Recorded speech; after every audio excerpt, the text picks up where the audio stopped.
Marcus Rashford's Spanish adventure is coming to an end, and a new chapter may be about to begin.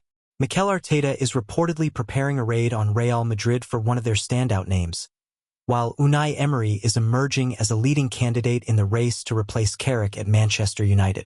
There is plenty more developing behind the scenes, and in today's episode we'll break it all down. If you enjoy the content, aim is to reach 300 likes on this video, and I'll be back tomorrow with more transfer updates. Let's get straight into it.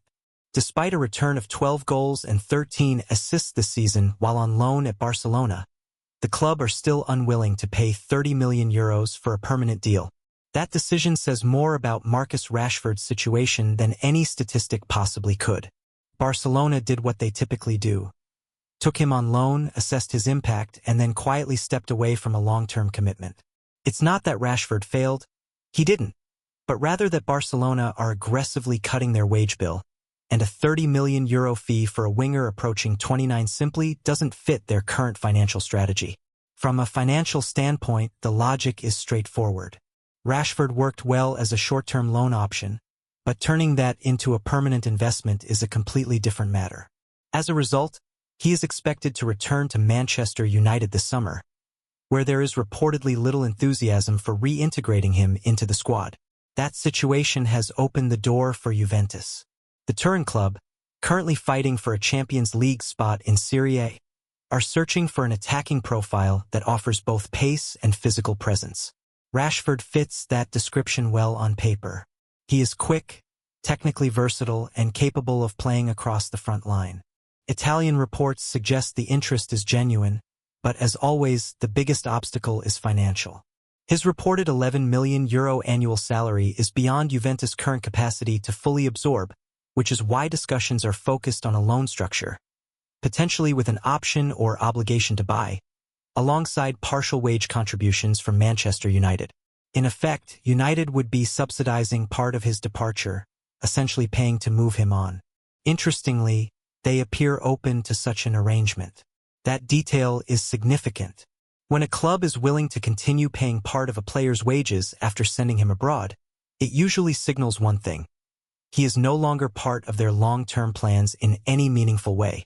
For Manchester United, this is less about a transfer and more about clearing space. For Juventus, it is an opportunity to acquire a high-profile player at reduced risk.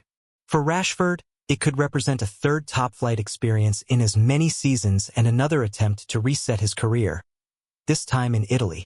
Whether the deal happens will depend entirely on how far United are prepared to go with wage contributions.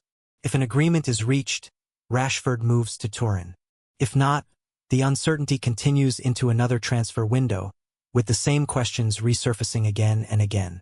Meanwhile, Real Madrid have set an asking price of around £52 million for Eduardo Camavinga, according to reports from Caught Offside. Arsenal and Manchester United are among the clubs already monitoring the situation closely, while others are still assessing their options. At Madrid, Camavinga remains highly valued, but more as a utility player than a guaranteed starter. The concern in Spain is that talented, versatile players who do not receive consistent minutes can stagnate. At 23, spending too much time on the bench, even at Real Madrid, can slow development and impact long-term value. His contract runs until 2029, giving Madrid full control over negotiations, but there is little incentive to delay a decision if his role remains limited. Arsenal and Manchester United are both said to be taking a serious approach to the situation. Both clubs have struggled to find the right midfield balance in recent seasons, Arsenal lacking resistance under pressure despite their control, and United dealing with the opposite problem: plenty of physicality, but not always the calmest presence on the ball. Eduardo Camavinga brings both traits together in a single profile. He can receive under pressure in tight spaces without panic, turn away in one touch, and still has the stamina to cover the entire pitch from box to box. That blend of control and athleticism is exactly why so many top clubs are paying attention.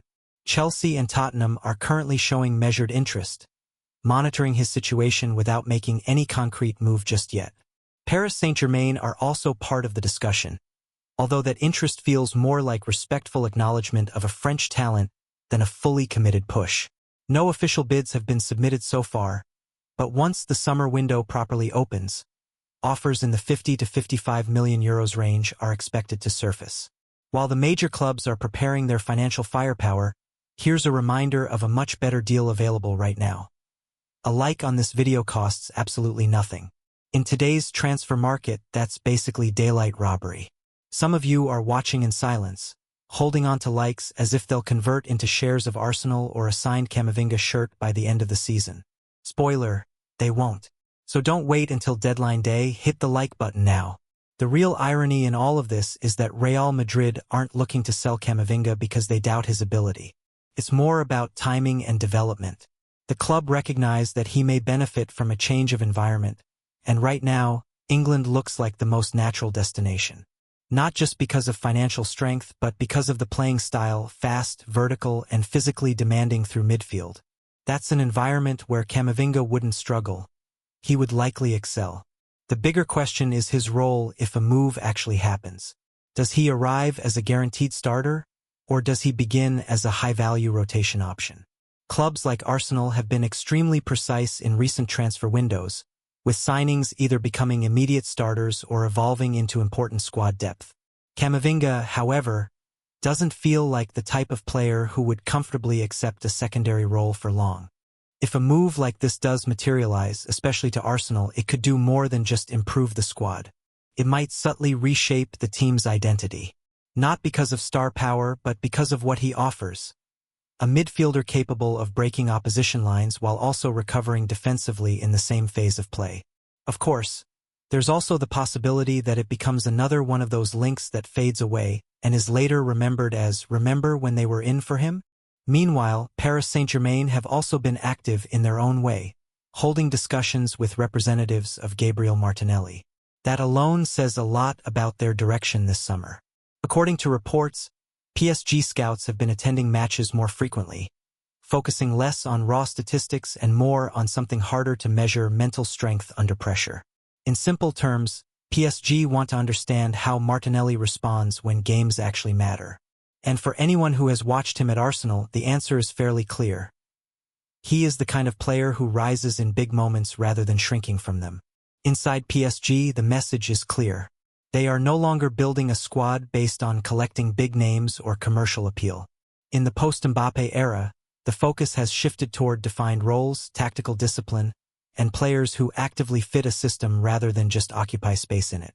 Martinelli fits that profile perfectly with his intensity, movement off the ball, and consistent attacking threat. For Arsenal, however, this is more background noise than genuine alarm. The project Mikel Arteta has built is based on continuity and structure, and Martinelli is a key part of that system. Removing him would not simply mean losing a winger. It would disrupt the entire balance of the left side that has been carefully developed over several seasons. The real question is whether PSG will move from observation to serious financial action. Their summer strategy is still taking shape, with internal negotiations and potential departures likely to define how aggressive they can be in the market. Right now, this is still interest rather than a formal offer. And in football terms, interest is a currency that loses value very quickly. In the transfer market, if you don't act, you get priced out, or someone else simply steps in and takes the deal. Christian Romero is currently being viewed as the captain of a sinking ship at Tottenham, and reports suggest the club are already considering their exit options. According to Caught Offside, Spurs would be willing to sanction his departure for a fee in the region of £60 to £65 million this summer. With 3 years still left on his contract, that stance is highly revealing. This situation is not really about Romero as an individual. It reflects the wider state of the club, with Tottenham reportedly sitting 18th in the Premier League and battling relegation. The hierarchy, however, is already planning for the summer as if dropping into the Championship is not a disaster scenario, but rather the starting point for a rebuild. Selling your captain while fighting for survival is not just panic. It signals that a major structural reset is already underway. Atletico Madrid, managed by Diego Simeone, have been monitoring Romero for months and are now said to be ready to intensify their pursuit, particularly if Spurs are relegated. The logic is simple: relegation changes everything. It weakens the selling club's leverage, reduces the player's patience, and turns a £60 million valuation into more of a ceiling than a starting point. Manchester United have also been linked with interest in Romero, who is seen as a strong defensive option if he becomes available. However, United themselves are currently focused elsewhere, particularly on securing a permanent manager. At the same time, players like Matthijs de Ligt remain under uncertain evaluation, while discussions around Everton's Jared Branthwaite are also ongoing. Their approach at the moment looks less like decisive recruitment and more like carefully reviewing options without knowing exactly which direction they will take.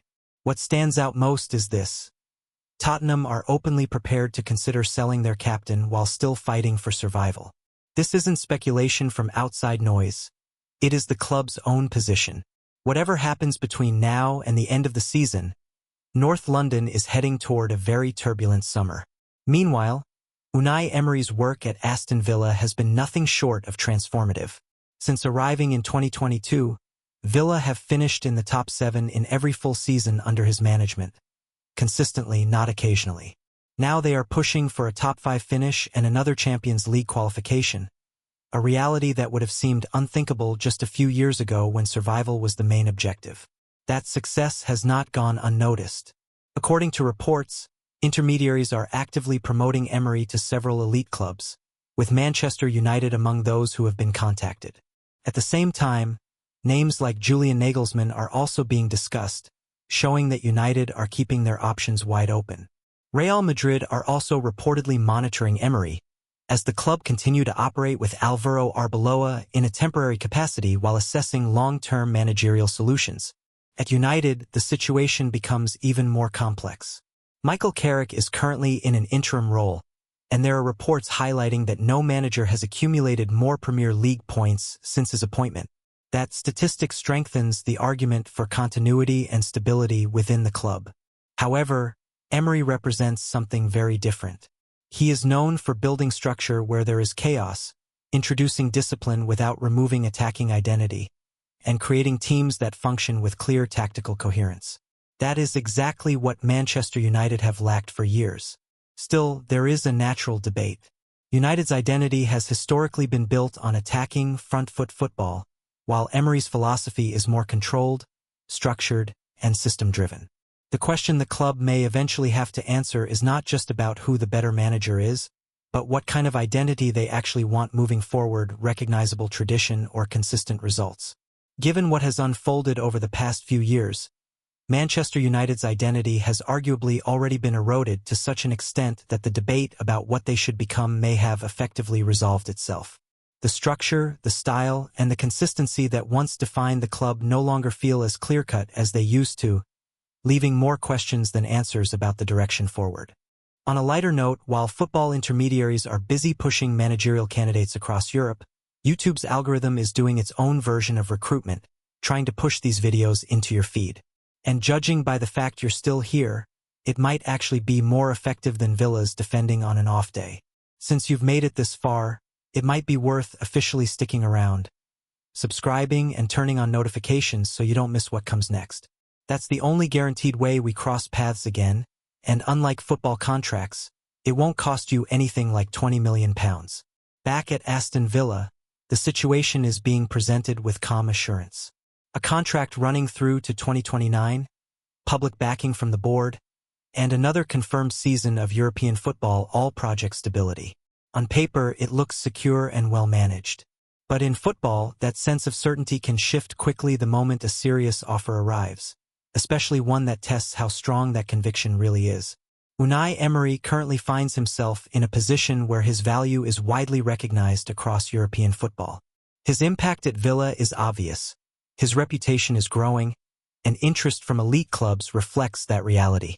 Yet the irony is that the one party who benefits most from his success is also the one who may eventually face the hardest decision, whether to keep him and continue building, or allow him to leave if a bigger opportunity emerges elsewhere.